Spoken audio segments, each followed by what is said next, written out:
नमस्कार साथियों, शिव की दासी चैनल में आप सभी का स्वागत है। 23 अप्रैल पूर्णिमा और हमारे हनुमान जी के जन्म उत्सव की आप लोगों को बहुत बहुत बधाई हो। आज पूर्णिमा के दिन कुछ लोगों के जीवन का एक नया अध्याय शुरू होने वाला है। उस अध्याय के शुरू होने से पहले हम देखेंगे कि हमारे इष्ट देव का हमारे लिए क्या है दिव्य संदेश। जिस प्रकार किसी को चोट लगती है तो सबसे पहले हम आवाज़ क्या आती है। पृथ्वी पर माँ बाप जो होते हैं वो भगवान का रूप होते हैं। ठोकर लगते ही हमारे मुंह से अपने आप निकलती है माँ, है ना। और कोई परेशानी आने वाली हो और वो परेशानी सामने से आ रही है और उस परेशानी को देखकर एकदम से हमारे मन में क्या आता है विचार, अरे बाप रे, आता है ना। तो जब हम समस्या में होते हैं तो हमारे मुंह से माता पिता का नाम तो निकलता ही है, लेकिन हमारे मन में सबसे पहले जो विचार आता है, जो भगवान हमारे भावनाओं से अत्यधिक जुड़े होते हैं। वैसे भगवान को तो सभी मानते हैं, सारे भगवान को सब मानते हैं। जैसे एक क्लास, एक विद्यालय होता है, विद्यालय में सब लोग पढ़ते हैं, ठीक है। और एक क्लास होती है, जैसे 6 क्लास 7 क्लास होती है। उस प्रकार से भगवान को मानने वालों का समूह होता है। तो जैसे कुछ लोग कृष्ण जी को मानते हैं, कुछ लोग शिव जी को मानते हैं, कुछ लोग हनुमान जी को मानते हैं, कुछ लोग दुर्गा माँ को मानते हैं, कुछ लोग खाटू श्याम बाबा को मानते हैं, कुछ लोग के इष्ट होते हैं। परेशानी आने पर हम सबसे पहले उनका स्मरण आता है दिमाग में कि हे भगवान, हमें बचा के रखना, हे भगवान मेरी मदद करना। इस प्रकार हमारे मन में ये भावनाएं आ जाती हैं। और मेरा मानना है कि हर व्यक्ति के जीवन में उनके एक इष्ट देव होने बहुत ज़रूरी हैं। और एक गुरु के बिना हमें नहीं मिल सकता अपना। ऐसे ही हमारे इष्ट देव होते हैं जिनकी भावना हमसे अत्यधिक जुड़ी होती हैं। परेशानी आने पर हम उनका ही नाम लेते हैं। तो देखते हैं आपके इष्ट देव जिन्हें आप हर समस्या आने पर, हर सुख दुख में याद करते हैं, उनका आपके लिए यह पूर्णिमा को जीवन का नया अध्याय शुरू होने पर क्या संदेश है, क्या है गाइडेंस, वो आपके बारे में क्या सोचते हैं और वो आपसे क्या कहना चाहते हैं, जिससे आपका आने वाला जीवन सुचारू रूप से चल सके। आपके सामने रखे हैं ये 2 स्टोन्स। इन दोनों स्टोन्स को ध्यान से देखें, अपने इष्ट देव का स्मरण करें और जो भी स्टोन आपको ज़्यादा अच्छा लग रहा हो, जो ज़्यादा आकर्षित कर रहा हो, उस स्टोन को चुनें। मेरी आशा है आप लोगों ने एक स्टोन चुन लिया होगा। जिन लोगों ने ये स्टोन चुना है, पहला देखते हैं उनके लिए उनके इष्ट देव ने क्या संदेश दिया है।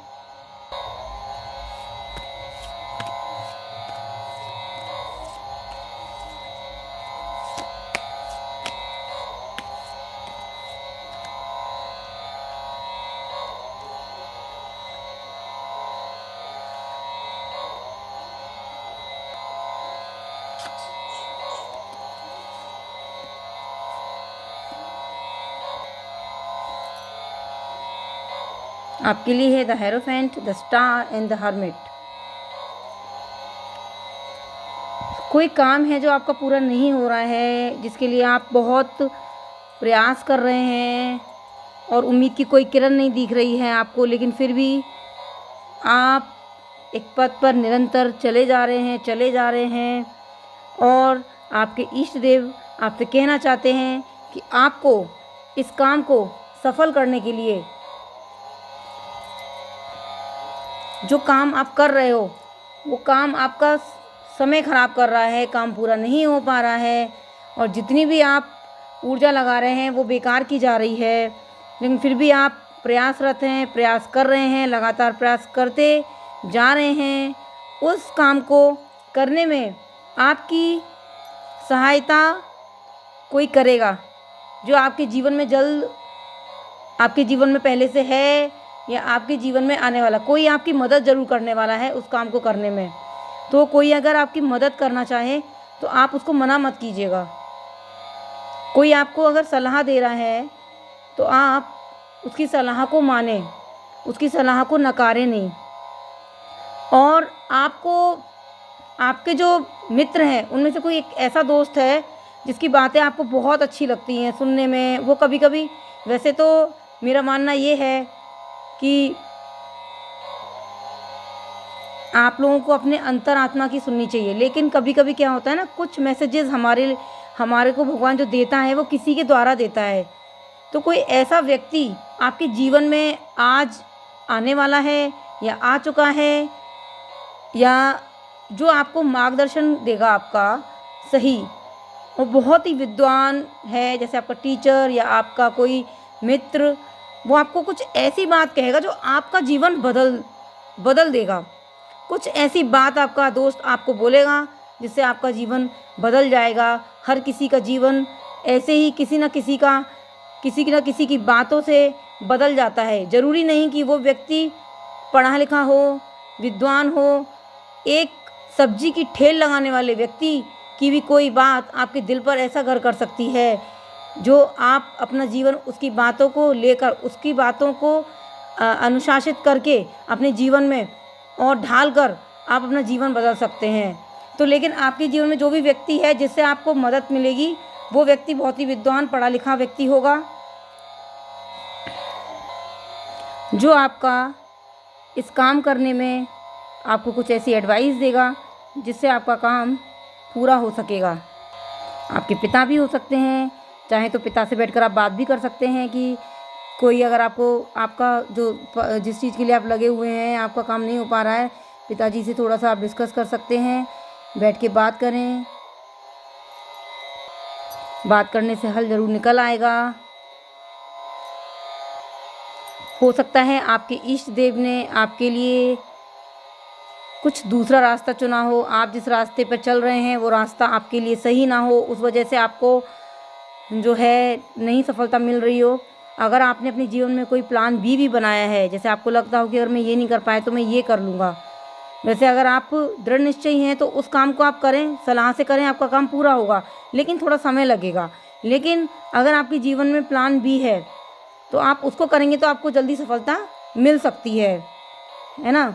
तो आप उस काम को करके भी देख सकते हैं, सलाह से आगे बढ़ें। इष्ट देव का यही कहना है, जो भी काम करें उसको आप किसी बड़े की, किसी धार्मिक व्यक्ति, कोई ऐसा व्यक्ति जो आपके जीवन में आने वाला है या है, उसको आप उसकी बात सुने, उसकी बात को सुनने के बाद निर्णय लें।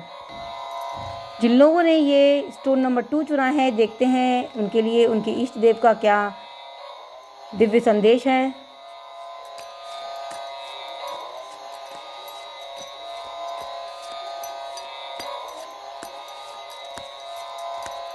प्लीज़ डिवाइन, हे यूनिवर्स, प्लीज़ गाइड मी। हे भोलेनाथ, मुझे गाइड करें।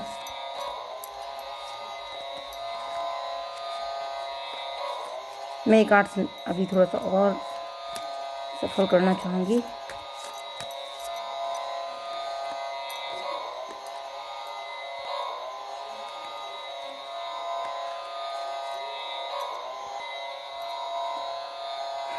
The moon, the hangman, the justice। आपको कोई ऐसा काम है जो पूरा होने का नाम ही नहीं ले रहा है, आप बार बार प्रयास कर रहे हैं, बार बार प्रयास करते हैं, आपका प्रयास खराब जाता है और उसकी वजह से आपके अंदर बहुत चिड़चिड़ापन है, आपको किसी से बात करने का मन नहीं है, आप लोगों पे थोड़ा सा गुस्सा भी हो जाते हैं कभी कभी, इतने चिड़चिड़ापन है, आप किसी से आपको बात करने का मन नहीं कर रहा है इस समय। लोग आपसे कुछ कह रहे हैं, कोई ऐसा व्यक्ति है जिसकी बात आपको बहुत ज़्यादा लग गई है, अरे तुमसे तो नहीं होगा ये काम, या ऐसा कुछ लग रहा है कि आप कोई काम करना चाहते थे, आप अपने काम में व्यस्त थे, आप अपना अच्छे से काम कर रहे थे, लेकिन किसी व्यक्ति ने आपसे कुछ ऐसी बात कह दी है जिससे आप चिड़चिड़े हो गए हैं। तो मैं आपसे एक बात कहना चाहूँगी कि आप अपने काम में व्यस्त रहें, दूसरों की बात ना सुने, कुछ लोग अपने हमारे जीवन में सकारात्मक सोच रखते हैं, कुछ लोग हमारे जीवन में होते हैं वो नकारात्मक सोच रखते हैं। तो हमें सकारात्मक लोगों को सुनना है, नकारात्मक लोगों को नहीं सुनना है। आपका जो भी समस्या है, जो भी समाधान है, उसका निवारण ज़रूर होगा, देर से ही सही।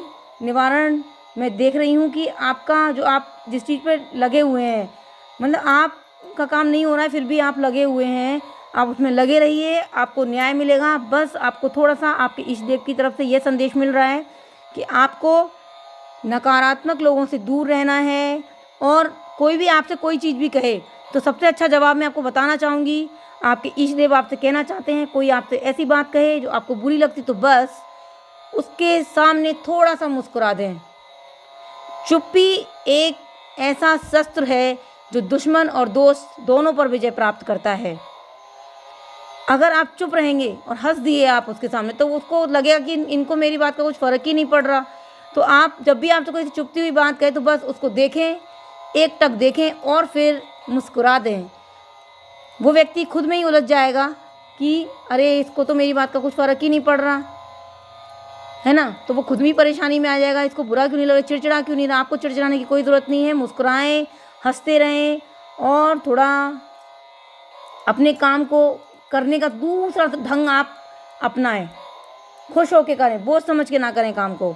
अगर आप उस दूसरे ढंग से काम को करते हैं तो आपको सफलता ज़रूर मिलेगी। आपके इष्ट देव ने आपको एक ऐसा मंत्र दे दिया है अपने दुश्मनों से निपटने के लिए। चुप्पी एक ऐसा शस्त्र है जो दुश्मन और दोस्त दोनों पर विजय प्राप्त कर सकता है। आपसे कोई चुपती हुई बात कहे, आप कृपया करके मुस्कुरा दें उसके सामने, बस कुछ ना कहें और अपने काम में लगे रहें। आपको आपके इष्ट देव का आशीर्वाद आपके साथ है और आपको न्याय अवश्य मिलेगा। जस्टिस का कार्ड आपके लिए आया है, आपके लिए न्याय आपको अवश्य मिलकर रहेगा। तो आज की ये है रीडिंग।